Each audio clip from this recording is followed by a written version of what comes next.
Hello everyone, welcome to my YouTube channel. आप सभी का स्वागत है हमारे आज के इस वीडियो में। और फ्रेंड्स, इस वीडियो में हम बात करने वाले हैं स्पेशली जीडीसी के बारे में। देखो, आपकी जानकारी के लिए बता दूं, जब आप ग्रुप डी में ज्वाइन कर लेते हैं तो आपके पास प्रमोट होने के 3 तरीके होते हैं। पहला तरीका होता है जीडीसीई, जिसके बारे में आज की इस वीडियो में हम बात करेंगे। दूसरा तरीका होता है एलडीसीई, यानी कि लिमिटेड डिपार्टमेंटल कॉम्पिटिटिव एग्जाम। इसके लिए एक सेपरेट वीडियो बनाऊंगा, उसमें बताऊंगा। और तीसरा तरीका आपका सीनियरिटी बेसिस पर जो प्रमोशन होता है वो होता है। आज का हमारा मेन टॉपिक है जीडीसी। देखो, आज का ये वीडियो देखने के बाद आपको जीडीसी से जुड़ा हुआ कोई भी डाउट नहीं बचेगा। कोई भी यूट्यूब पर आपको वीडियो नहीं देखना पड़ेगा। कंप्लीट इन्फॉर्मेशन आपको इस वीडियो में दूंगा। जीडीसी के लिए ग्रुप डी वाले जो एम्प्लॉयज़ हैं वो एग्ज़ाम कब दे सकते हैं, मिनिमम सर्विस कंडीशन क्या होती है, सिलेबस क्या रहता है, एज क्राइटेरिया, कौन कौन अप्लाई कर सकता है, कौन अप्लाई नहीं कर सकता है। तो जीडीसी से जुड़ी संपूर्ण जानकारी आपको इस वीडियो में मिलने वाली है। मेक श्योर कि वीडियो एंड तक देखें। चैनल पर नए हो तो चैनल को सब्सक्राइब करके बेल आइकन को जरूर प्रेस करें। तो आपको चीज़ें अच्छे से समझ आए इसलिए मैंने एक नोटिफिकेशन यहाँ पे ऑन किया हुआ है। ये आपका वेस्ट सेंट्रल रेलवे जबलपुर की तरफ से जीडीसी की वैकेंसी आई थी 22/7/2022 में। वो नोटिफिकेशन मैंने खोला हुआ और यहाँ से आपकी एक एक डाउट क्लियर हो जाएंगे। सबसे पहली बात आती है कि भाई जीडीसी की फुल फॉर्म क्या होती है। तो जर्नल डिपार्टमेंटल कॉम्पिटिटिव एग्जाम। अब जर्नल से आप लोग समझ सकते हैं कि जर्नल होता है, इसमें कोई भी अप्लाई कर सकता है। लेकिन कोई भी का मतलब ये नहीं है कि सभी जोन वाले इसमें अप्लाई कर सकते हैं। देखो, ये जो जीडीसी की वैकेंसी होती है ये जोन टू जोन आती है। जैसे ये जबलपुर की आई है तो जबलपुर जोन में जितने डिवीजन आते हैं उन सभी डिवीजन के एम्प्लॉयज़ यहाँ पे अप्लाई कर सकते हैं। एग्जाम्पल से समझो, जैसे नॉर्दर्न रेलवे क्या है, एक जोन है। तो जब नॉर्दर्न रेलवे की जीडीसी की वैकेंसी आएगी तो नॉर्दर्न रेलवे में जितने भी डिवीजन है, जैसे Ambala division, Moradabad division, Lucknow division, तो सभी डिवीजन के जो एम्प्लॉयज़ होते हैं वो इसमें अप्लाई कर सकते हैं। तो सिर्फ जोन टू जोन आती है तो कंपटीशन थोड़ा सा कम हो जाता है, लेकिन इसमें इतना कम भी नहीं रहता जितना एलडीसी में रहता है।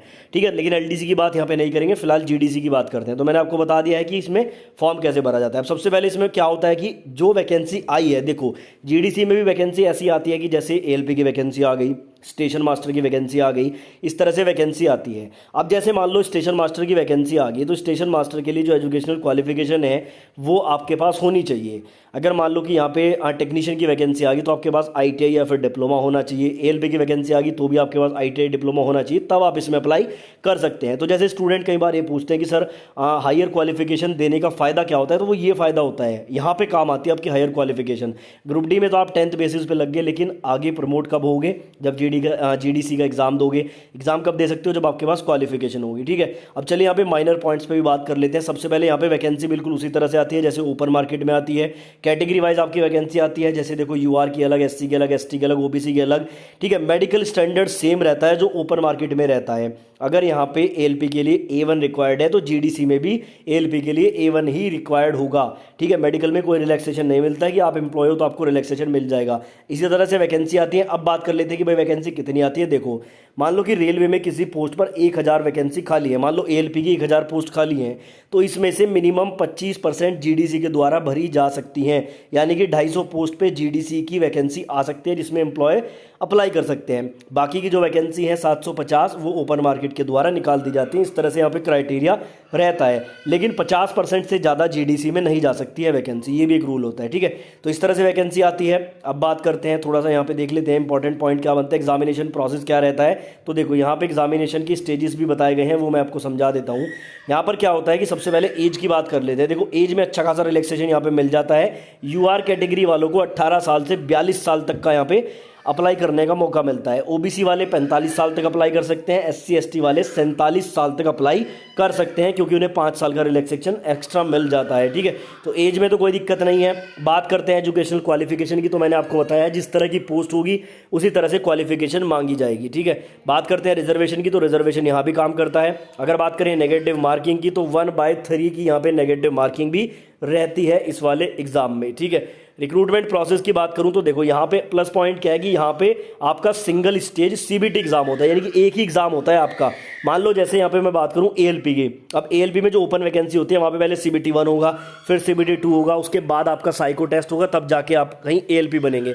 यहाँ पे क्या होता है कि आपको सिर्फ एक सीबीटी देना होता है, सीबीटी देने के बाद आपको साइको टेस्ट देना होगा, फिर डीवी मेडिकल के बाद आपको ज्वाइनिंग मिल जाएगी। साइको तो आपका यहाँ पे भी होगा, लेकिन यहाँ पे एक सीबीटी का रिलैक्सेशन मिल जाता है। अगर बात करूँ यहाँ पे जो क्वेश्चंस रहते हैं, तो यहाँ पे वैसे आपका जो पोस्ट है उसके अकॉर्डिंग रहता है। जैसे मैं बात करूँ यहाँ पे पैटर्न ऑफ सीबीटी है, तो सिलेबस आप देखेंगे तो वही सिलेबस है, ओपन मार्केट वाला, जनरल अवेयरनेस है, फिजिक्स केमिस्ट्री है, ठीक है, चीज़ें तो वही रहती हैं। यहाँ पे आप लोग देख सकते हैं, वैसे पोस्ट टू पोस्ट थोड़ा वेरी करता है। जैसे ये वाला जो है आप देख सकते हैं, इसमें जनरल अवेयरनेस है, फिजिक्स केमिस्ट्री है, बेसिक कंप्यूटर है, बेसिक एनवायरमेंट है, टेक्निकल एबिलिटी है। टोटल यहाँ पे 100 क्वेश्चन 100 मार्क्स के आते हैं। 90 मिनट यानी कि 1.5 घंटा मिलता है। 1/3 की यहाँ पे नेगेटिव मार्किंग भी रहती है। अब चलिए मैं एक और पोस्ट के लिए आपको दिखाता हूँ। देखो सिलेबस लगभग सेम ही है यहाँ पे, जैसे आप देख सकते हैं मैथमेटिक्स का भी सेम ही है, रीजनिंग का भी सेम ही है, ठीक है। अब जैसे यहाँ पे एक दूसरी पोस्ट है, ये है चीफ लॉ असिस्टेंट वाली जो पोस्ट है, इसके लिए आप सिलेबस देखेंगे थोड़ा सा डिफरेंट आपको देखने को मिलेगा।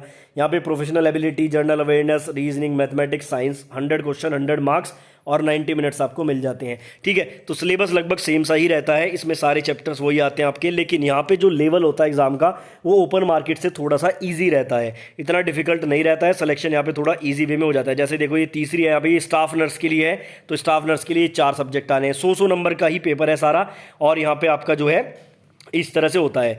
आगे बात करते हैं कि क्या इसमें आपका नॉर्मलाइजेशन होता है। तो अगर मल्टीपल शिफ्ट में एग्जाम हो रहा है तो यहाँ पे भी आपका नॉर्मलाइजेशन होता है, यानी कि यहाँ पे मल्टीपल शिफ्ट अगर होती है तो नॉर्मलाइजेशन का फंडा भी यहाँ पे लागू हो जाता है। उसके अलावा अगर बात करें यहाँ पे कुछ और पॉइंट अगर बचते हैं तो मैं एक बार नीचे देख लेता हूँ उस नोटिस में। अप्लाई करने का तरीका वही है, आपको ऑनलाइन अप्लाई करना होता है, बाकी यहाँ पे कुछ नहीं है, ठीक है। अब देखो मैंने आपको सिलेबस बता दिया है, सिलेक्शन प्रोसेस जैसे होता है वो मैंने आपको बता दिया, अप्लाई कैसे करना है वो बता दिया है, कौन कौन भर सकता है वो बता दिया है, एज बता दी है। फीस वगैरह का मुझे इसमें आइडिया नहीं है क्योंकि उसमें बताया नहीं है, बाकी फीस वगैरह तो कोई बड़ी बात नहीं है।